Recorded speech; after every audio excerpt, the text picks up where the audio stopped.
प्रभु राम देव भगवान अल्लाह खुदा ईश आदि नाम एक ही शक्ति के हैं। वो कैसा है, कहाँ है, कैसे मिलता है, किसने देखा है?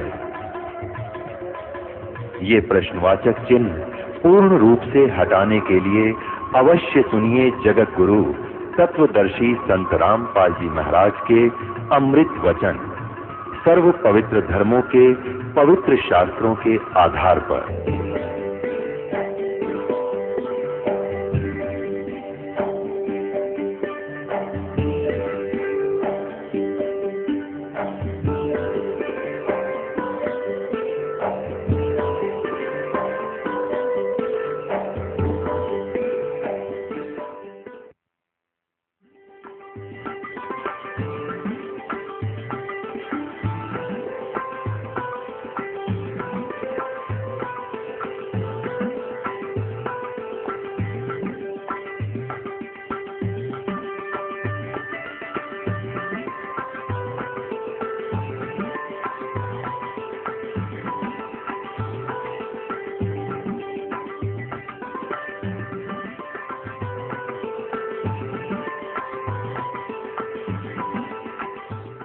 सतगुरुदेव की जय। बंदी छोड़ कबीर परमेश्वर जी की जय। बंदी छोड़ गरीबदास जी महाराज जी की जय। स्वामी राम देवानंद जी गुरु महाराज जी की जय।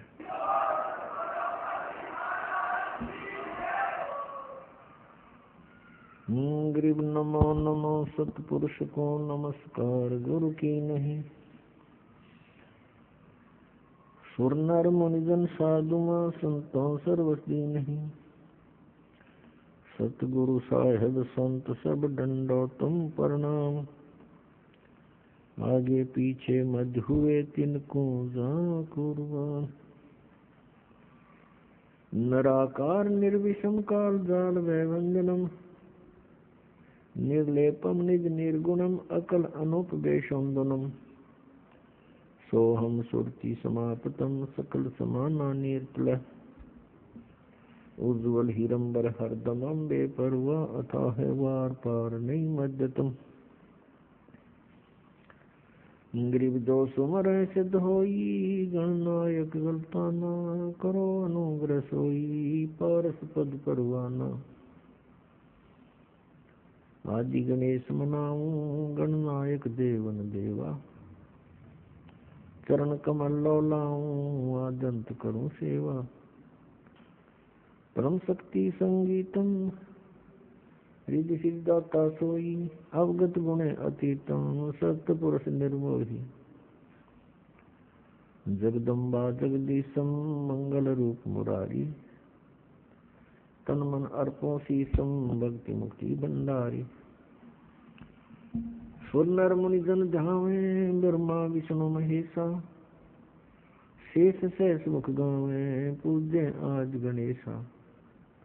इंद्र कुबेर सरीखा वरुण धर्म राजावे।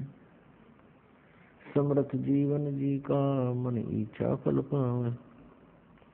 33 कोटि धारा जावे शेष 88। उतरे भवजल पारा कट है यम की फांसी। 33 कोटि धारा जावे शेष 88।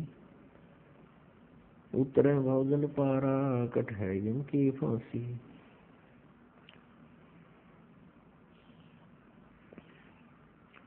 कर जोड़ूं विनती करूं धरूं चरण पर शीश।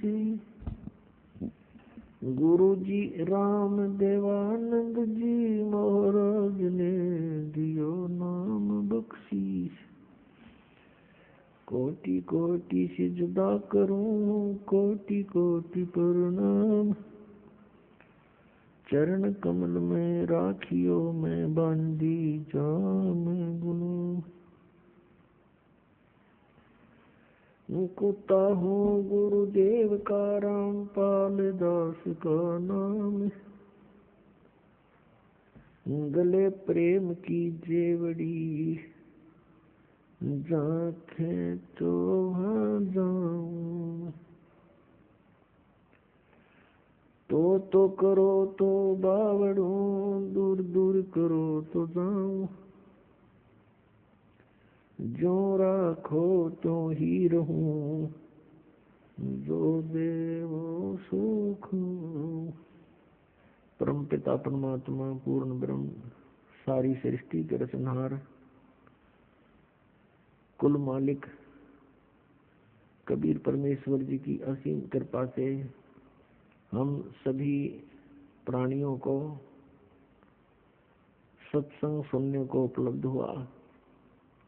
पुण्यात्माओं, सत्संग के अंदर ये जानकारी दी जाती है कि ये मानव शरीर प्राणी को किस उद्देश्य से प्राप्त हुआ है। हम अन्य प्राणियों को देखते हैं, जो क्रियाएं वो कर रहे हैं वो मनुष्य भी कर रहा है। यदि मनुष्य का इतना ही कार्य होता जितना पशु और पक्षी करते हैं, संतान उत्पत्ति, उनकी परवरिश और फिर मृत्यु, तो मानव शरीर की कोई आवश्यकता नहीं थी। सत्संग से जानकारी होती है कि मानव शरीर का एक बहुत ही अनमोल कार्य इन क्रियाओं से भिन्न है। और ये दूसरे शब्दों में ये कहें कि मनुष्य जीवन का मूल कार्य ही अन्य है। वो कौन सा है? वो सत्संग से पता चलता है कि आत्म कल्याण करवाना ये मनुष्य जीवन का मुख्य उद्देश्य है, और इसी के लिए मनुष्य जीवन का एक सुअवसर प्राप्त होता है। इस सुअवसर को हम सत्संग के अभाव से, तत्व ज्ञान न प्राप्त होने के कारण पशु पक्षियों जैसी क्रियाओं में ही व्यर्थ कर चले जाते हैं। और जिस दिन सत्संग प्राप्त होता है, सत्संग के वचन हमारे हृदय में पहुंचते हैं, आत्मा अज्ञान से जाग कर ज्ञान ग्रहण करती है, उस समय इसको पिछले गए हुए समय का बहुत पश्चाताप होता है। पुण्यात्माओं, हम कहाँ रह रहे हैं, ये कैसा लोक है, और यहाँ जन्म मृत्यु हो रही है। किसी भी प्राणी को एक सेकंड का ये विश्वास नहीं कि मैं यहाँ रहूंगा कि नहीं रहूंगा, और हम फिर भी सतर्क नहीं हो रहे। हमें हमारे अंदर डर नहीं रहा। इतना तो डर है कि मेरी मृत्यु ना हो जाए। अन्य की होती है तो कारण जानकर हम संतुष्ट हो जाते हैं कि कैसे मृत्यु हुई, रोगी था, अच्छा रोगी था। दूसरे की पता लगता है कैसे मृत्यु हुई, दुर्घटना हो गई, अच्छा दुर्घटना से हो गई। तो हमें ये चिंता नहीं बनती कि कभी ऐसा हमारे साथ भी होगा। तो ये सब कारण क्या है? इसका एक कारण तो ये है कि इसका विकल्प का ज्ञान नहीं था हमें, कि ये कैसा सबके साथ होता है, होता रहेगा। इसका विकल्प क्या है, ये ज्ञान नहीं था। और ये ज्ञान होगा इस सत्संग से। और सत्संग विश्व में आकर के केवल परमात्मा ही फरमाते हैं। पूर्ण परमात्मा ही स्वयं आकर के सत्संग यानी तत्व ज्ञान प्रचार करते हैं। उस परमात्मा के अतिरिक्त जो भी सत्संग का नाम लेकर के वचन सुनाए जाते हैं वो सत्संग नहीं होता। वो जनता को मिसगाइड करना और सच्चाई से दूर रखना ही वो उन वचनों का कार्य होता है।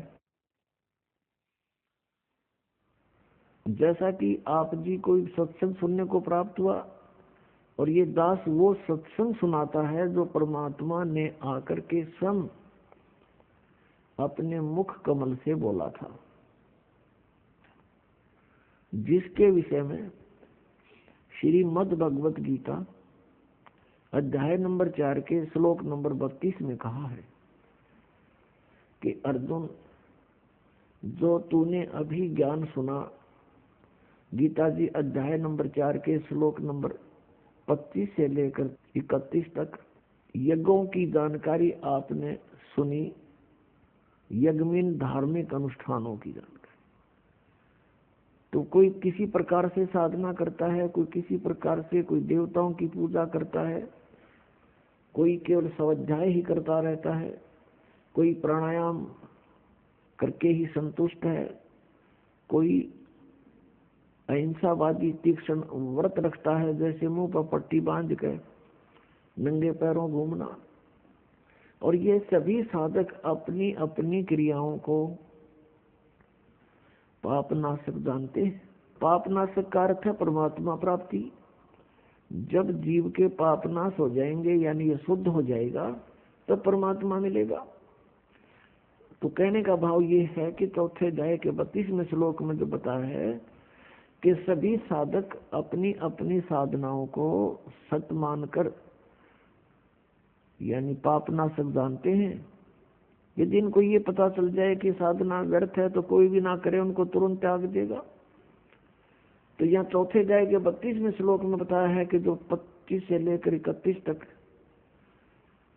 धार्मिक अनुष्ठानों की जो जानकारी है, यज्ञों की, इस प्रकार के विस्तार के साथ धार्मिक अनुष्ठानों की जानकारी सच्चिदानंद घन ब्रह्म की वाणी में विस्तार के साथ कहे गए हैं। यहाँ चौथे अध्याय के 32वें श्लोक में श्रीमद् भगवत गीता में के मूल पाठ में लिखा है कि ब्रह्मणे मुखे। यह अनुवादकर्ताओं ने गड़बड़ कर दी, ब्रह्मणे मुखे का अर्थ कर दिया इन्होंने। ब्रह्मणे मुखे का अर्थ गलत कर दिया, वेद की वाणी कर दिया, जबकि इसका अर्थ बनता है सच्चिदानंद घन ब्रह्म की वाणी। ब्रह्मणे मुखे का अर्थ सच्चिदानंद घन ब्रह्म की वाणी बनता है। श्रीमद् भगवत गीता अध्याय नंबर 17 के श्लोक 23 में इन्हीं अनुवादकर्ताओं ने ब्रह्मणे का अर्थ किया है सच्चिदानंद घन ब्रह्म। वहां ठीक कर दिया, क्योंकि यहाँ विचलित हो गए। तो चौथे अध्याय के 32वें श्लोक में सच्चिदानंद, इस ब्रह्मणे मुखे का अर्थ जाने सच्चिदानंद घन ब्रह्म की वाणी में। यहाँ पर मुखे शब्द लिखा है, ब्रह्मणे मुखे। मुखे का अर्थ होता है जो वाणी परमात्मा ने स्वयं यहाँ धरती पर प्रकट होकर अपने मुख कमल से बोली है, वो है तत्व ज्ञान कबीर वाणी। उस कबीर वाणी में, यहाँ लिखना था, उस कबीर वाणी में विस्तार के साथ कहे गए हैं। और उनको जानने के बाद फिर तू सर्वथा कर्म बंधन से मुक्त हो जाएगा। तो सच्चिदानंद घन ब्रह्म ने स्वयं आकर के अपनी वाणी में जो ज्ञान दिया है, वो ज्ञान है, शेष अज्ञान है। जैसे अभी तक हम अज्ञान आधार से सुना करते थे कि श्री ब्रह्मा जी, विष्णु जी, शिव जी ये अजरो अमर हैं, सर्वेश्वर हैं, इनके कोई माता पिता अर्थात जनक नहीं है। ये अज्ञान था, सत्संग नहीं था। जबकि इनकी जीवनी में लिखा है कि ये नाशवान है, इनकी जन्म मृत्यु होती है, दुर्गा इनकी माता है और काल रूपी ब्रह्म इनका पिता है। तो ये अज्ञान था। अब यहाँ थोड़ा सा प्रमाण देना पड़ेगा, नहीं तो भक्त प्रथम बार इस बात को सुनेगा कि ब्रह्मा विष्णु में इस नाशवान है, इनकी जन्म मृत्यु होती है, तो बिदक जाएगा और हो सकता है फिर ये कभी वचन भी ना सुने। उसका दुर्भाग्य होगा, क्योंकि सच्चाई से दूर भागना नहीं चाहिए। सच्चाई को धैर्य पूर्वक सुनना चाहिए, फिर विचार करना चाहिए कि सचमुच ये कितना सत्य है और सत्य है तो फिर सत्य के लिए हम भटक रहे हैं। सत्य मिला और हमें अपना कल्याण हुआ। अभी तक हम असत्य में भटक रहे थे, असत्य साधना कर रहे थे, असत्य ज्ञान सुन रहे थे, असत्य परमात्माओं पर आश्रित थे। अब हमें सत्य मिलेगा तो ग्रहण करेंगे, हमारा सबका मोक्ष हो जाएगा। अब देखिएगा, थोड़ा प्रमाण दिखाते हैं श्री देवी पुराण में। देखिएगा, श्रीमद देवी भागवत गीता प्रेस गोरखपुर से प्रकाशित है। इसके कौन है संपादक? हनुमान प्रसाद पोदार चिमनलाल गोस्वामी। और ये गीता प्रेस गोरखपुर से प्रकाशित है, मुद्रित भी वहीं से है। गीता प्रेस प्रकाशक एवं मुद्रक हैं गीता प्रेस गोरखपुर, गोविंद भवन कार्यालय, कोलकाता का संस्थान। इसके 123 पृष्ठ को ही पढ़ेंगे, इसमें बहुत से संशय दूर हो जाएंगे।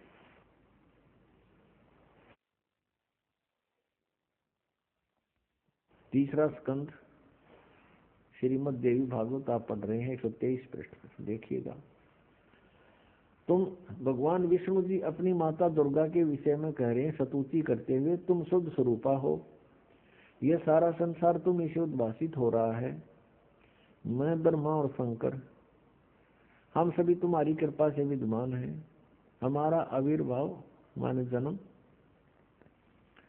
और तिरोभाव माने मृत्यु हुआ करता है। हमारा जन्म और मृत्यु हुआ करता है। केवल तुम ही नित्य हो, जगत जननी हो, प्रकृति और सनातनी देवी हो। फिर यहाँ कहा है, ये शपथ लिखा है आविर्भाव माने जन्म। भगवान विष्णु जी स्वीकार कर रहे हैं कि मैं ब्रह्मा और शंकर हम सभी का जन्म और मृत्यु हुआ करता है। केवल तुम ही नित्य हो यानी अविनाशी हो, जगत जननी हो, प्रकृति और सनातनी देवी हो। ये भी याद रखना कि प्रकृति दुर्गा के लिए ही कहा जाता है। भगवान शंकर बोले, देवी यदि महाभाग विष्णु तुम्ही से प्रकट हुए हैं तो उनके बाद उत्पन्न होने वाले ब्रह्मा भी तुम्हारे बालक हुए। फिर मैं तमोगुणी लीला करने वाला शंकर क्या तुम्हारी संतान नहीं हुआ? अर्थात मुझे भी उत्पन्न करने वाली तुम ही हो शिवे। संपूर्ण संसार की सृष्टि करने में तुम बड़ी चतुर हो। इस संसार की सृष्टि, स्थिति और संहार में तुम्हारे गुण सदा समर्थ हैं। उन्हीं तीनों गुणों से उत्पन्न हम ब्रह्मा, विष्णु एवं शंकर नियमानुसार कार्य में तत्पर रहते हैं। पुण्यात्माओं, इस श्रीमद देवी भागवत यानी देवी पुराण ने चंद पंक्तियों में ये 5 कंसेप्ट क्लियर कर दिए। नंबर 1, ब्रह्मा विष्णु महेश नाशवान है, इनकी जन्म मृत्यु होती है, ये इनकी जीवनी में लिखा है। और नंबर 2, प्रकृति दुर्गा को कहते हैं। नंबर 3, दुर्गा इन ब्रह्मा विष्णु महेश की माता है। और नंबर 4, ये कहते हैं हम तो केवल नियमित कार्य ही कर सकते हैं, यानी जिसके संस्कार में दुख या सुख जैसा है उसको एज इट इज दे सकते हैं, उसमें हम कोई परिवर्तन नहीं कर सकते। और 5वां ये हो गया कि रजगुण ब्रह्मा, सतगुण विष्णु, तमगुण शिव जी है, कि इन तीनों गुणों से उत्पन्न हम। तो पुण्यात्माओं, अभी तक जो ये ज्ञान दिया करते थे वो दंत कथा थी, अज्ञान था, वो सत्संग नहीं था। और आज तक पवित्र हिंदू धर्म के जो गुरु मार्गदर्शक माने जाते थे, ऋषि महर्षि मंडलेश्वर, वो अपने सदग्रंथों से भी परिचित नहीं थे। विचारणीय विषय है कि एक अध्यापक विद्यार्थियों को आउट ऑफ सिलेबस पढ़ाता है, पाठ्यक्रम से अलग ज्ञान देता है, वो उनका मित्र नहीं शत्रु है। तो आज तक जितने भी हमारे पवित्र हिंदू धर्म के जो मार्गदर्शक थे, वे टीचर कहलाते थे, लेकिन वो टीचर नहीं थे, वो महा अज्ञानी थे। उन्होंने अपने सदग्रंथों को अर्थात पाठ्यक्रम की पुस्तकों को भी नहीं ढंग से पढ़ा, नहीं समझा, एक लोक वेद बनाकर पूरे मानव समाज को भ्रमित कर दिया। श्रीमद् भगवद गीता लगभग 5500 वर्ष पूर्व श्री वेद व्यास जी द्वारा लिपिबद्ध की गई थी और श्री कृष्ण जी के शरीर में प्रवेश करके ब्रह्म ने, सर्वपुरुष ने अर्थात काल भगवान ने यह बोली थी। इस दास को परमात्मा कबीर देव जी ने दिव्य दृष्टि दी, यानी ज्ञान दृष्टि दी। उसके बाद इसका यथार्थ अनुवाद हुआ। इससे पूर्व, इस दास से पूर्व जितने भी आज तक अनुवाद करता है गीता जी के, उन्होंने अर्थों के अनर्थ कर डाले। उदाहरण के तौर पर 7वें अध्याय के 18वें श्लोक में गीता ज्ञानदाता कहता है कि अर्जुन, ये ज्ञानी आत्मा, जैसे गीता जी अध्याय नंबर 7 के श्लोक नंबर 12 से लेकर 15 तक तो तीनों गुणों, रजगुण ब्रह्मा, सतगुण विष्णु, तमगुण शिव जी की सतिथि बताई है। और ये भी कहा है कि इन तक जिनकी बुद्धि सीमित है, वो अन्य किसी की बात सुनने को तैयार नहीं, वो मेरी भक्ति भी नहीं करते। फिर गीता ज्ञानदाता कहता है ये ब्रह्म सर्वपुरुष 16वें और 17वें श्लोक में कि मेरी भक्ति भी 4 प्रकार के करते हैं। एक अर्थार्थी, आरत नंबर 2, और नंबर 3 जिज्ञासु, नंबर 4 ज्ञानी। इन तीनों को तो रिजेक्ट किया है, अर्थार्थी, आर्थ और जिज्ञासु को। ज्ञानी के विषय में कहा कि ज्ञानी आत्मा है तो अच्छी, 7वें अध्याय के 18वें श्लोक में, लेकिन ये मेरे वाली ही अनुत्तम गति में स्थित रहे। अब यहाँ अनुत्तम का अर्थ एक 6ठी कक्षा के बच्चे से पूछ लीजिए। उत्तम माने अच्छा, यानी गुड, और अनुत्तम माने बैड। यदि कोई व्यक्ति कहीं पर बैड का अर्थ, इंग्लिश में बैड का अर्थ और गुड करता है, श्रेष्ठ करता है, तो महामूर्ख है वो। तो यहाँ इन्होंने अनुत्तम का अर्थ अति उत्तम कर दिया। कारण क्या रहा? अज्ञान। इनको पता नहीं था कि ब्रह्मा विष्णु महेश से ऊपर भी कोई शक्ति है। इनको ये भी नहीं मालूम था कि गीता जी का ज्ञान श्री कृष्ण नहीं बोल रहे, उसके अंदर प्रवेश करके ये श्री काल भगवान बोल रहे हैं। जो गीता जी अध्याय नंबर 11 के श्लोक नंबर 32 में कहता है कि अर्जुन मैं काल हूँ, सबको खाने के लिए आया हूँ, अब प्रवृत्त हुआ हूँ, और तू युद्ध ना करेगा तो भी मारूंगा इनको। और 11वें अध्याय के 21वें श्लोक में अर्जुन कह रहा कि भगवान आप तो इन देवताओं को भी खा रहे हो, आप ऋषियों को भी खा रहे हो, और ये सब सिद्धों के समुदाय आपके समक्ष वेद मंत्रों से आपकी स्तुति भी कर रहे हैं, आपसे मंगल कामना भी कर रहे हैं, और आप इन सब को खा रहे हो। तब इसने 11वें अध्याय के 32वें श्लोक में कहा कि अर्जुन मैं काल हूँ और अब प्रवृत्त हुआ हूँ, अब आया हूँ मैं, अब प्रकट हुआ हूँ। श्री कृष्ण जी तो अर्जुन के साथ पहले से ही रहते थे, संबंधी थे उसके। और अर्जुन फिर ये पूछ रहा है कि हे महानुभाव तुम कौन हो? मैं आपको नहीं जानता। एक रिश्तेदार ने नहीं जाने, कोई बात हुई है? तो उस समय श्री कृष्ण नहीं, श्री कृष्ण से बाहर निकलकर वो काल अपना स्वरूप दिखा रहा था कि अर्जुन ये है मेरा विराट रूप। और इससे पहले किसी ने इसको नहीं देखा था तेरे अतिरिक्त। और श्री कृष्ण जी तो अपना विराट रूप पांडवों की सभा में पहले दिखा चुके थे। तो ये शब्द भी श्री कृष्ण जी नहीं बोलते अगर वो गीता ज्ञान दे रहे होते कि तेरे से अतिरिक्त पहले मेरा ये विराट रूप किसी ने नहीं देखा था।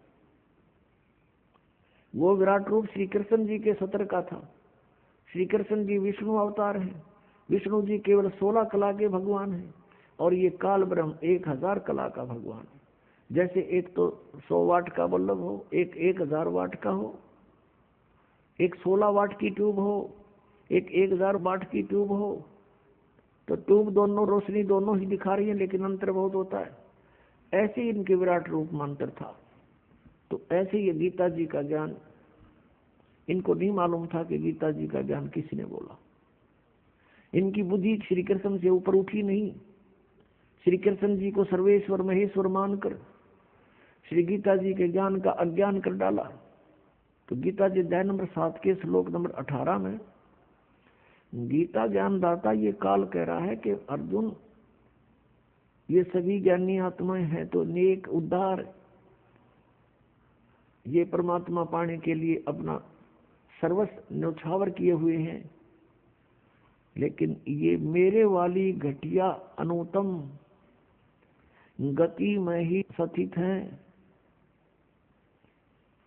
अपने आत्माओं, अब ब्रह्म की साधना को यानी काल अपनी साधना को अनुत्तम क्यों कहा? अब यहां विचार करो। श्रीमद् भगवत गीता ज्ञानदाता गीता अध्याय नंबर 4 के श्लोक नंबर 5 और 9 में,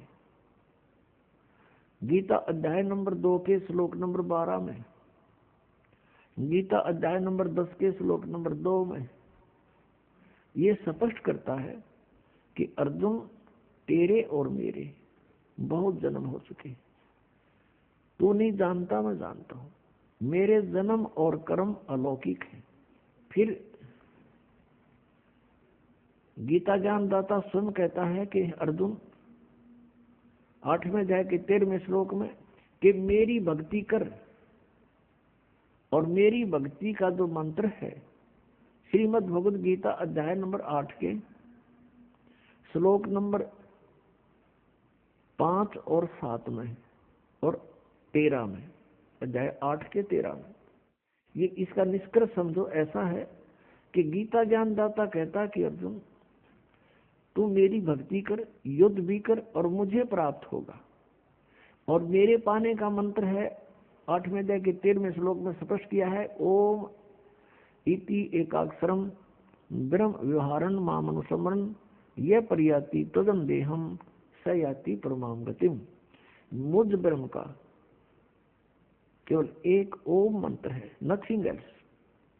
यह एक ओम मंत्र है और अंतिम श्वास तक सिमरण करता हुआ जो शरीर त्याग कर जाता है, उच्चारण करके श्रवण करता हुआ शरीर छोड़ कर जाता है, तो मेरे वाली परम गति को प्राप्त होता है।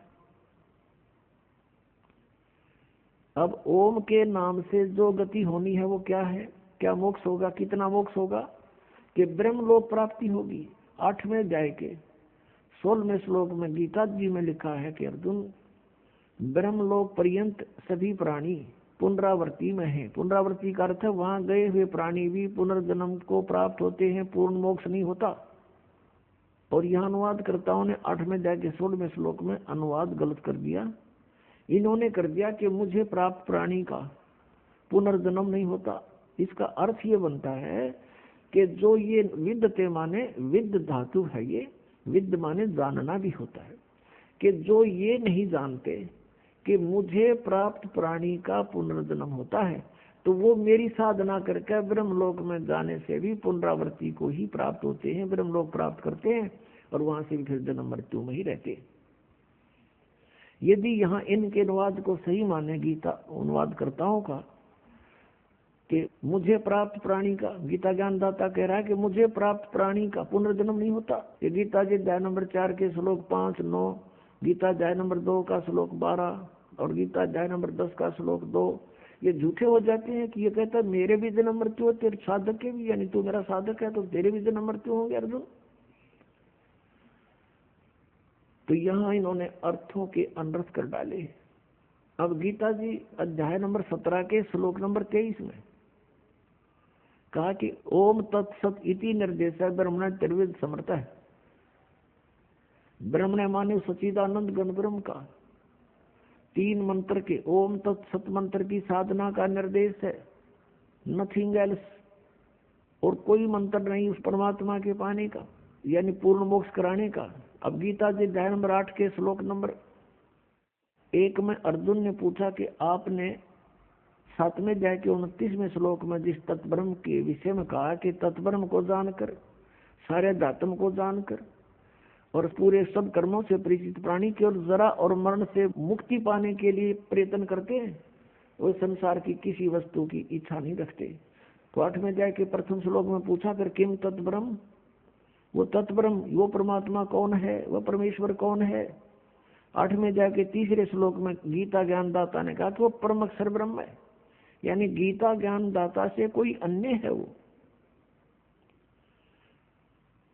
और फिर 15वें अध्याय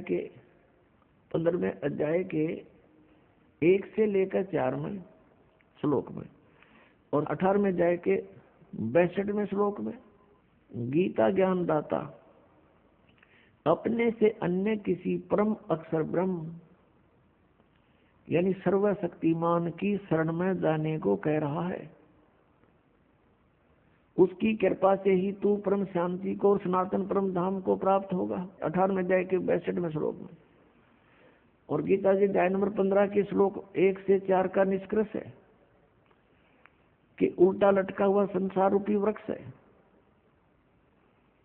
और इसके सभी पार्ट्स को, सभी भागों को जो व्यक्ति जानता है, स वेदवित, वो वेद के तात्पर्य को जानने वाला है, अर्थात वो तत्वदर्शी संत है। गीता जी अध्याय नंबर 4 के श्लोक नंबर 32 में आपने अभी सुना, उसमें कहा कि जो अभी तक आपको ज्ञान बताया मैंने, चौथे अध्याय के 25 से लेकर 31 तक मंत्रों में, कोई ऐसी साधना करता है, कोई ऐसे यज्ञ करता है, कोई ऐसे यज्ञ मान धार्मिक अनुष्ठान करता है, उनसे हटकर चौथे अध्याय के 32वें श्लोक में कहा कि इस प्रकार की बहुत से विस्तार के साथ यज्ञों की जानकारी, धार्मिक अनुष्ठानों की जानकारी सच्चिदानंद घन ब्रह्म यानी ब्रह्म ने मुखे, वो सच्चिदानंद घन ब्रह्म की वाणी में लिखा है और वो तत्व ज्ञान है। चौथे अध्याय के 34वें श्लोक में कहा कि उस ज्ञान को तू तत्वदर्शी संतों के पास जाकर समझ, उनको दंडोत प्रणाम करने से, कपट छोड़कर प्रश्न करने से वो तत्वदर्शी संत तुझे परमात्म तत्व का ज्ञान कराएंगे, उस तत्व ज्ञान से परिचित कराएंगे। तो यहाँ 15वें अध्याय के 1 से लेकर 4 में तत्वदर्शी संत की पहचान बताई है। वो कैसा होगा? ऊर्ध्व मूलम अधः शाखम अश्वत्थम प्राहु अवम छंदासी यस्य प्रणानी ये तम वेद स वेदवित। ऊपर को जड़ वाला, नीचे को तीनों गुण रूपी शाखा वाला, ये एक अविनाशी पीपल का वृक्ष तुल जानो, इस संसार रूपी वृक्ष समझो, और इसके पत्ते आदि सभी विभाग हैं, छंद हैं, और यह तम वेद इस अज्ञान में छुपे हुए इस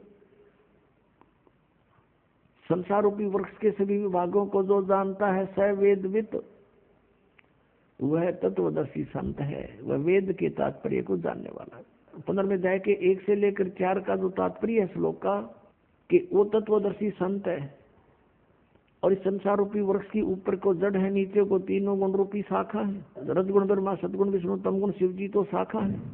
गीता ज्ञानदाता कहता है कि इसके बारे में तत्वदर्शी संत बताएंगे। उसने केवल इतना ही कहकर छोड़ दिया है। फिर कहा कि तत्वदर्शी संत की प्राप्ति के उपरांत परमेश्वर के उस परम पद की खोज करनी चाहिए। 15वें अध्याय के 4थे श्लोक में परमेश्वर के उस परम पद की खोज करनी चाहिए जहां जाने के बाद साधक फिर लौटकर कभी संसार में नहीं आते। ये हो वास्तव परम गति, ये हो पूर्ण मोक्ष जो परम अक्षर ब्रह्म दे सकता है। ये ब्रह्म नहीं दे सकता, ये काल नहीं दे सकता, गीता ज्ञानदाता नहीं दे सकता। और जब तक जन्म मृत्यु समाप्त नहीं होगी तो सुख शांति नहीं हो सकती। इसलिए गीता जी अध्याय नंबर 18 के श्लोक 62 में कहा कि अर्जुन तू सर्वभाव से उस परमेश्वर की शरण में जा और उस परमेश्वर की कृपा से ही तू परम शांति को और शाश्वतम स्थानम यानी सनातन परम धाम को प्राप्त होगा। वो है वो परम पद, जहाँ जाने के बाद कभी लौटकर संसार में नहीं आते। वो सत्यलोक है, शाश्वत स्थान, सदा रहने वाला स्थान, यानी सत्यलोक। हम फिर लौट कर आते हैं 7वें अध्याय के 18वें श्लोक पर। गीता जी अध्याय नंबर 8 के श्लोक नंबर अब 1 में अर्जुन ने पूछा कि किम तत्ब्रह्म, उसका उत्तर दिया 3रे श्लोक में 8वें अध्याय के में कि वो परम अक्षर ब्रह्म है। 8वें अध्याय के 5 और 7 में तो गीता ज्ञानदाता कहता है मेरी भक्ति कर मुझे प्राप्त होगा, लेकिन युद्ध करना ही पड़ेगा। यानी यहाँ शांति नहीं, ओम से शांति कभी नहीं हो सकती। ओम के जाप से जन्म मृत्यु सदा रहेगी, और कर्म ये युद्ध करना ही पड़ेगा। फिर 8वें अध्याय के 8, 9, 10 में ये स्पष्ट किया है कि 17वें अध्याय के 23वें श्लोक में तो वो मंत्र बताया जिस तरह भगवान सच्चिदानंद ज्ञान ब्रह्म मिलेगा, उसकी प्राप्ति होगी। और उसकी प्राप्ति के बाद फिर जन्म मृत्यु कभी नहीं होता, सनातन परम धाम प्राप्त होगा। तो यहाँ बताया कि उसकी भक्ति जो करता है, तत्वदर्शी संत की खोज करके, तत्वदर्शी संत से ये उपदेश प्राप्त करके, ओम तत्सत का, ओम तत्सत ये जाप नहीं है। ओम तो सीधा सरपुरुष का, ब्रह्म का, और तत् और सत ये सांकेतिक है। तत् है ये अक्षर पुरुष का, और सत है ये परम अक्षर ब्रह्म का, परम अक्षर पुरुष का, जो 8वें अध्याय के 3रे श्लोक में जिसके विषय में जानकारी दी।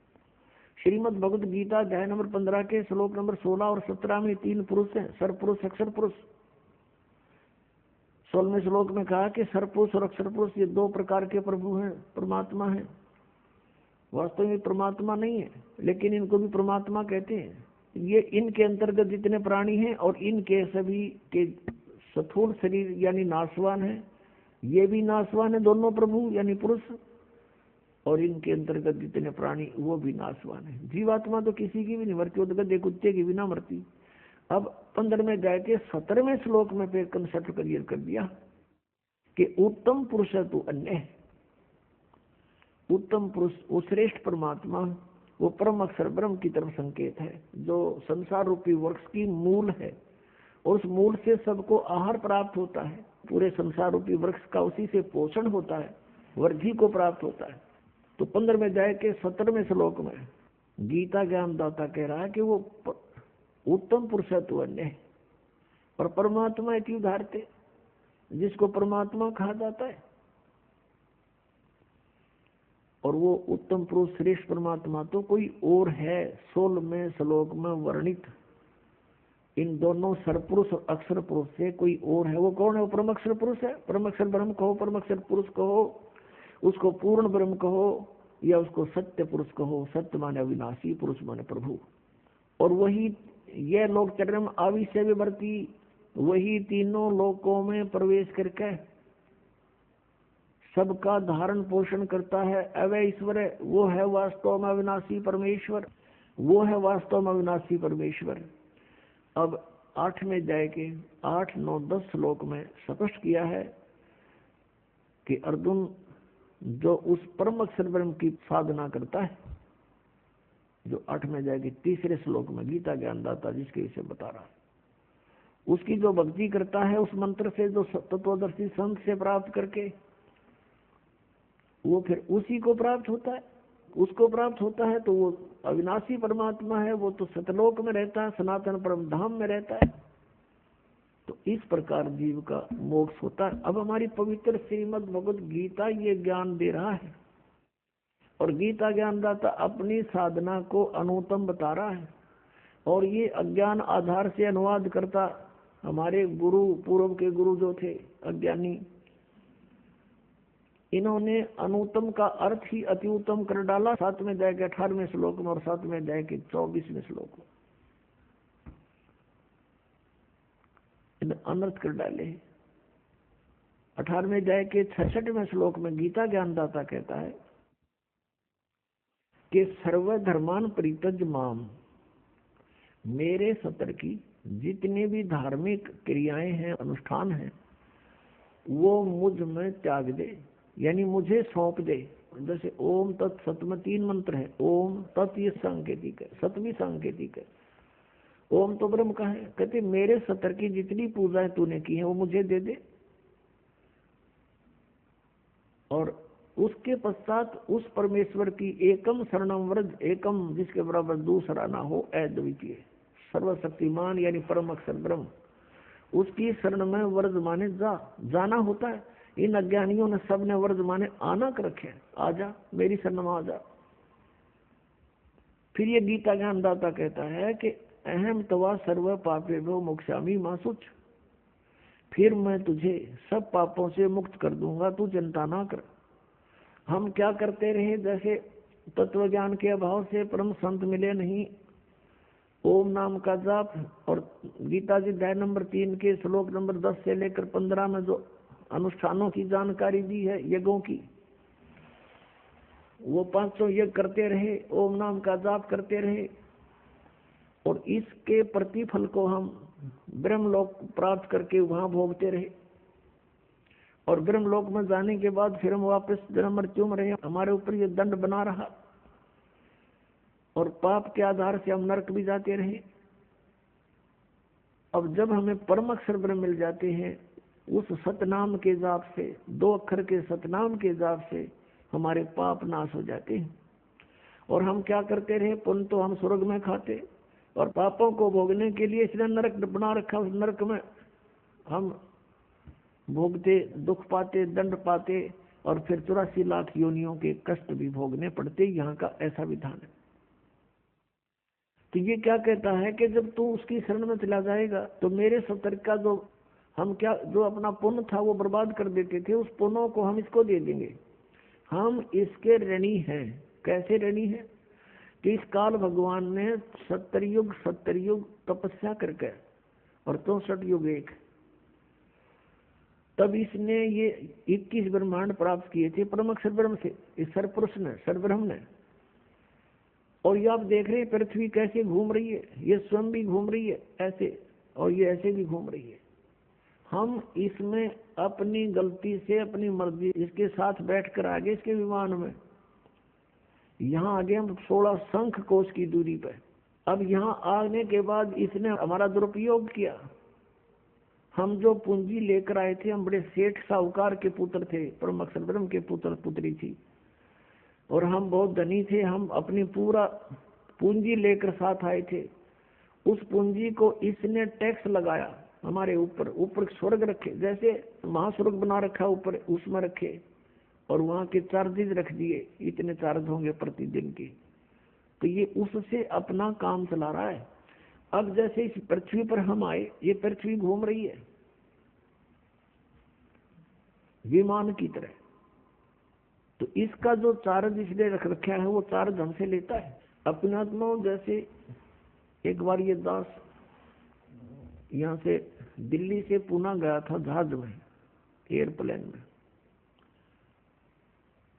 तो वहां से वहां तक का किराया लगभग 6000 रुपये था, और उसके अंदर ही सारा चाय पानी खाना सारी व्यवस्था करते हैं।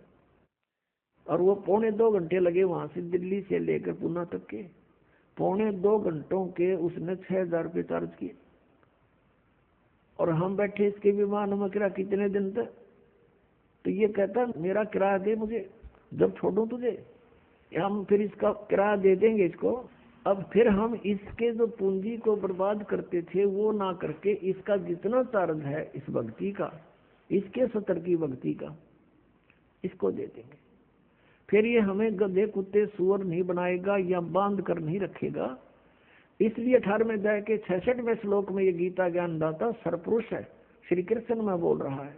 ये ब्रह्म है, ये काल है, 21 ब्रह्मांड का स्वामी है। हम इसके लोक में यहाँ रह रहे हैं। तो ये कह रहा है कि मेरे सतर की सर्वधर्मान परित्यज माम, 18वें अध्याय के 66वें श्लोक, मेरे सतर के सभी धार्मिक अनुष्ठान पूजाएं मुझे दे दे, मुझे त्याग दे, छोड़ दे, मेरा ऋण मुक्त हो, मेरा कर्जा दे। फिर एकम शरणम व्रज, फिर उस सर्वशक्तिमान परमात्मा की शरण में व्रज माने जाओ, परम अक्षर ब्रह्म की शरण में जाओ। और इन अज्ञानियों ने सबने अनुवाद कर रखा आओ, यानी गो माने जाना होता है, अंग्रेजी का वर्ड है। और कोई गो माने आना लिखता है, कितना विद्वान होगा वो, अंडरस्टूड है। और इन अज्ञानियों ने ऐसा कर रखा, आज तक हम आंखें बंद करके इनको महाविद्वान मानकर इनकी सब अज्ञान और ज्ञान को हम स्वीकार करते रहे, सत्य मानते रहे। इन्होंने हमें डबो डाला। अब श्रीमद् भगवत गीता में श्री कृष्ण जी का कोई रोल नहीं है, ये पूरा रोल काल का है। काल ये सरपुरुष है, किस ब्रह्मांड का स्वामी है, और इसने यहाँ सांप लगा हुआ 1 लाख मानव शरीरधारी प्राणियों का निताहार करने का, जिस कारण से इसने हमें अज्ञानी बना करके यहाँ बाई फोर्स रोका हुआ है, बलपूर्वक रोक रखा है। सब कार्य बलपूर्वक करवाता है। हमारे अंदर ऐसा इसने फीड कर दिए गुण कि हम ये प्राणी विवश होकर के उनके बस कार्य करता। जैसे कोई शराब भांग पी लेता है, फिर उस जीव के बस का नहीं रहता, वो कैसी गतिविधि करे। तो ऐसे हमारे साथ इसने कर रखा है। बच्चे उत्पन्न कराता है, खाता है। आप जैसे कसाई बकरियों को इकट्ठा छोड़ देता है, वो संतान उत्पत्ति करते हैं अपनी वासना के वश होकर के, और उन बच्चों में उनकी खूब ममता भी होती है, और काल उनको कसाई खाता है और वो उनको अपने बच्चे मानते रहते हैं। यही स्थिति परमात्मा कबीर जी ने बताई कि तुम यहाँ कसाई के लोक में रह रहे हो, इस काल के लोक में रह रहे हो, और यहाँ तुम्हारी जन्म मृत्यु कभी समाप्त नहीं हो सकती, और ये दुख तुम्हें सदा बने रहेंगे। चाहे स्वर्ग में जाओ, चाहे माँ स्वर्ग में जाओ, इसके में वहाँ पूरा होते ही समय वापस फिर यहाँ लौट कर आना पड़ेगा। तो प्रसंग चल रहा है कि हम यहाँ उसी पर आते हैं कि 7वें अध्याय के 18वें श्लोक में गीता ज्ञानदाता ने अपनी साधना, अपनी गति को भी अनुत्तम कहा है, अश्रेष्ठ कहा है, क्योंकि जन्म मृत्यु मिटे नहीं, पूर्ण मोक्ष हो नहीं सकता, सनातन परम धाम प्राप्त नहीं हो सकता, और सनातन परम धाम प्राप्त हुए बिना शांति नहीं हो सकती। तो वो गति फिर व्यर्थ है, यूजलेस है, अनुत्तम है, घटिया है। इसका उदाहरण देते हैं। क्या बताते हैं? परमात्मा कबीर देव जी ने अपना तत्व ज्ञान अर्थात सच्चिदानंद घन ब्रह्म की वाणी स्वयं आकर के बोली है, और वही ज्ञान आदरणीय गरीबदास साहिब जी में फीड करके उनके मुख कमल से बाहर निकलवाया है। उसमें क्या बताया है?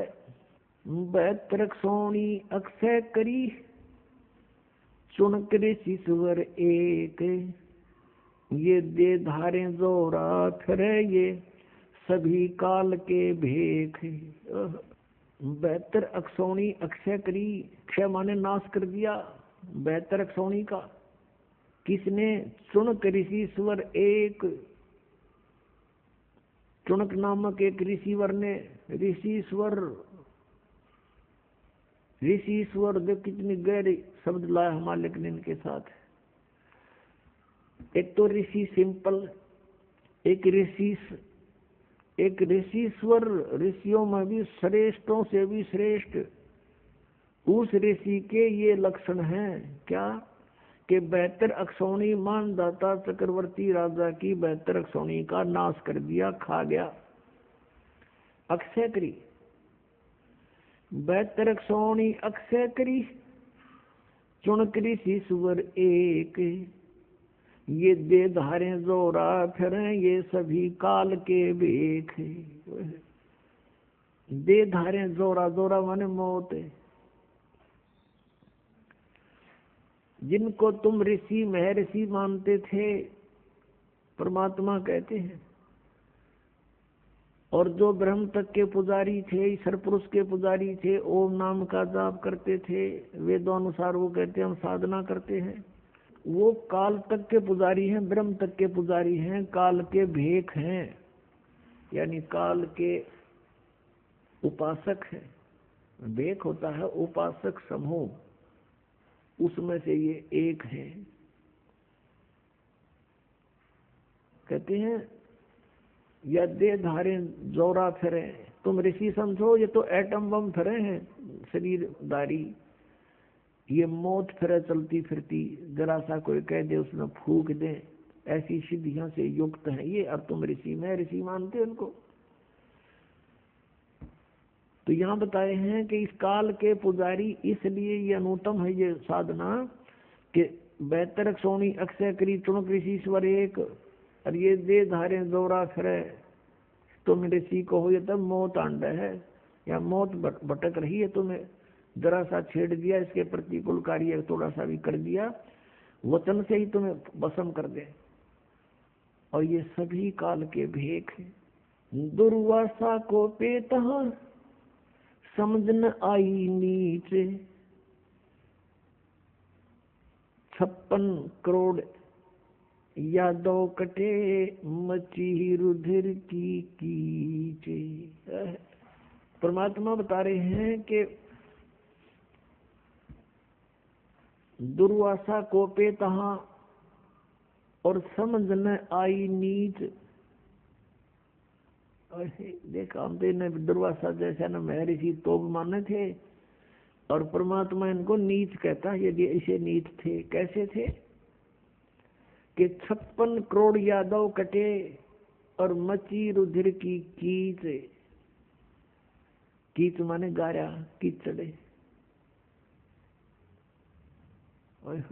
ये दे धारे दौरा फिरे सभी काल के भेख है। अब एक समय अभी दोनों उदाहरण सुनाते हैं आपको। अब ये जैसे चुनक ऋषि थे, ये ज्ञानी आत्मा थी।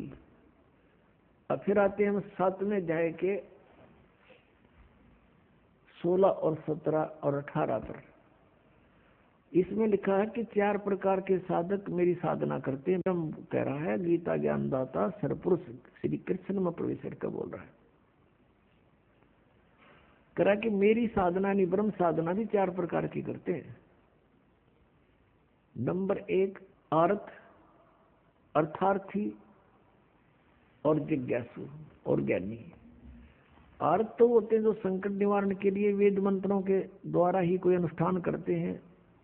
अर्थार्थी वो होते हैं जो धन लाभ के लिए, अपने व्यवसाय में बढ़ोतरी के लिए, वृद्धि के लिए वेद मंत्रों से ही कुछ जंतर मंत्र करते हैं वो, और किसी और अन्य किसी ग्रंथ से कोई सहयोग नहीं लेते। और तीसरे जिज्ञासु, जैसे ये दोनों परमात्मा की चाहने वाली आत्माएं घर से बाहर निकली, भद्र पुरुष और संतों को मिले, ऋषि महर्षियों से मिले,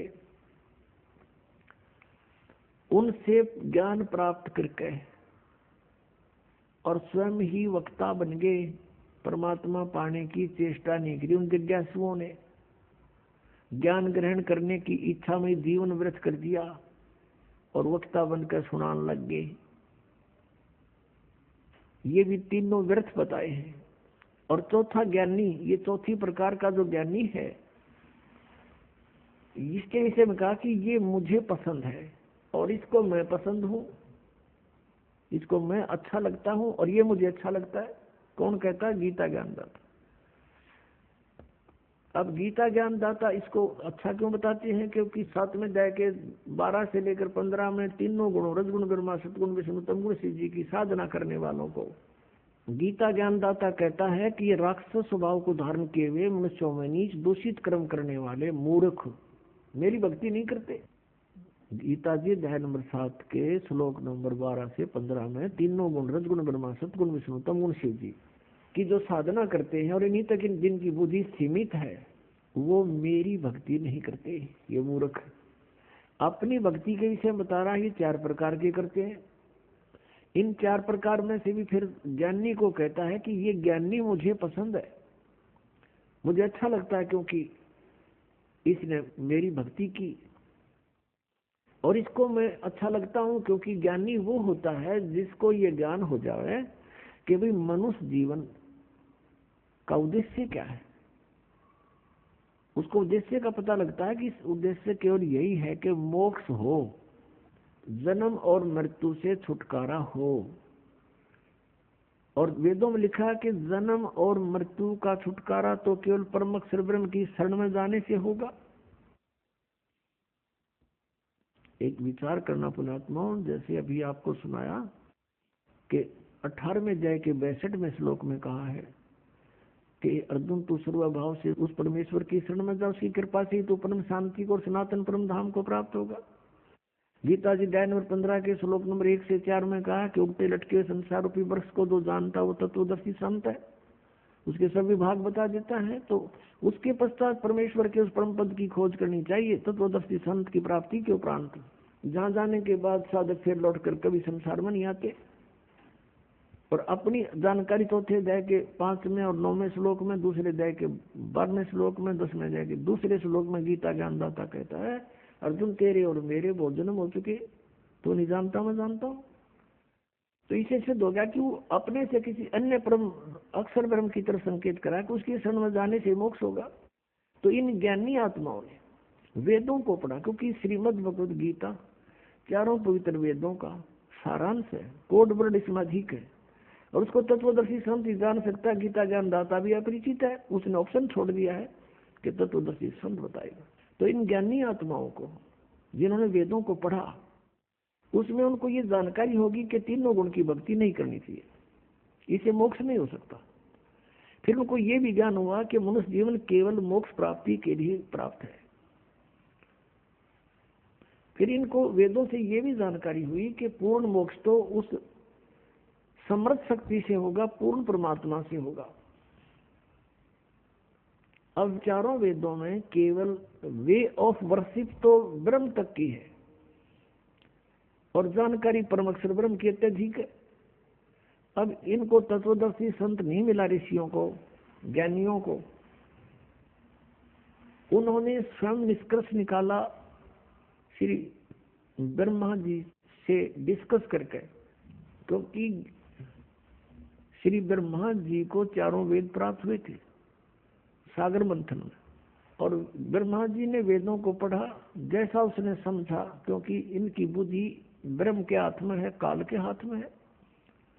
और ब्रह्मा जी का जब जन्म हुआ और उसको जब वो युवा हुआ तब तक वो बेहोश था, अचेत था। फिर कमल के फूल पर इसको रख दिया गया, वहां इसको सचेत किया गया। तो इसने देखा मैं कहाँ से आ गया, मेरा क्या उद्देश्य है। तो इस काल भगवान ने आकाशवाणी करी कि तप करो तप करो। ब्रह्मा जी ने 1000 वर्ष तक तप किया। जब इसमें सिद्धि आ गई, उच्चारज हो गया, तब इसने आकाशवाणी करी कि अब सृष्टि करो। तो वो जो आकाशवाणी थी वह थी तो ब्रह्म की, इस काल की, सरपुरुष की। और ब्रह्मा ने सोच लिया ये परमात्मा की आकाशवाणी है, तप करना। ये तो इसको वेद प्राप्त होने से पहले आकाशवाणी हो चुकी थी। फिर जब ये तीनों भाई इकट्ठे हुए, इनको आदेश दिया दुर्गा ने कि जाओ तुम सागर मंथन करो। तो दुर्गा जी के आदेश से तीनों ने रजगुण ब्रह्मा सतगुण विष्णु तमगुण शिव सागर मंथन किया। प्रथम बार ये 4 वेद निकले, चारों वेद ब्रह्मा को प्राप्त हुए। फिर ब्रह्मा जी ने पढ़ा, तो ब्रह्मा जी ने वेदों में जैसे यजुर्वेद अध्याय नंबर 40 के मंत्र नंबर 15 में स्पष्ट किया है कि वायु अनिलम बसमांतम अथिदम अमृतम, वायु अनिलम अमृतम अथिदम बसमांतम शरीरम, ओम कर्तु समर किलवे समर और कर्तुम समर। ओम नाम का जाप काम करते करते सिमरण करो, विशेष कसक के साथ यानी श्रद्धा के साथ सिमरण करो, किलबलाहट के साथ, रंकार धुन से। यानी एक ऐसी रंकार धुन, ये नहीं ये नाम देते हैं 5 नाम, उनमें नहीं। रंकार का अर्थ है जैसे मरता हुआ आदमी अपनी जीवन यातना करता है, ऐसे ऐसे इस मंत्र में श्रद्धा रखे जो भी जाप करे। तो कहते हैं फिर और काम करते करते सिमरण करो, ओम नाम का जाप करो। तो ऋषियों ने ये जान लिया कि ओम इज द मंत्र ऑफ कंप्लीट गॉड।